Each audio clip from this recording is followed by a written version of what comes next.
pour avoir une rotation, il nous faut d'abord un centre que je vais appeler par exemple le centre O. Ensuite, il nous faut un point que je vais appeler par exemple le point A. Et c'est ce point A qui va être transformé par la rotation que je vais définir. On va prendre par exemple un angle de 42 degrés. Et il nous reste à définir un sens. Je vais par exemple tourner dans le sens des aiguilles d'une montre. Alors, représentons-nous ce que ça va faire comme déplacement. J'ai mon point A, j'ai mon centre O.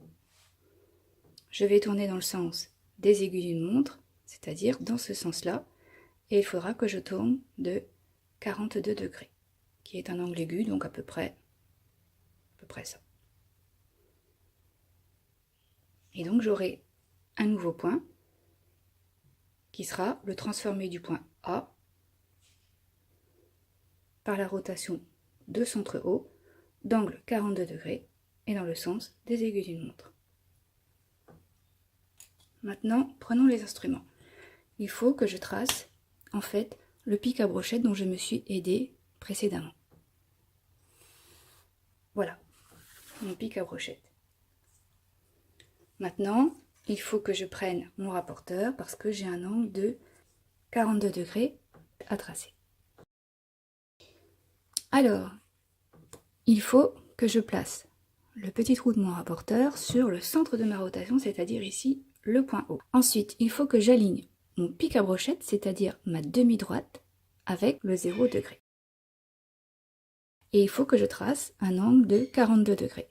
Donc 0, 10, 20, 30, 40, 41, 42.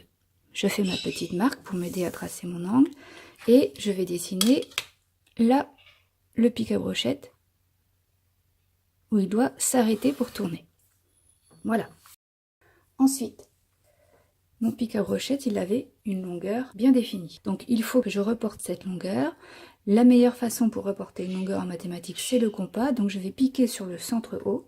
Je vais venir ouvrir jusqu'à trouver mon point A. Et alors je peux tracer l'arc de cercle si je veux.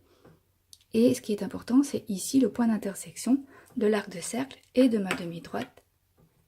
Et mon point A va arriver ici. Alors, je ne peux pas l'appeler A puisque c'est déjà pris, donc je vais par exemple l'appeler B.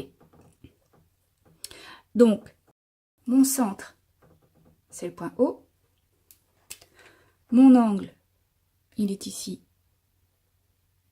Dans cet exemple, j'ai 42 degrés.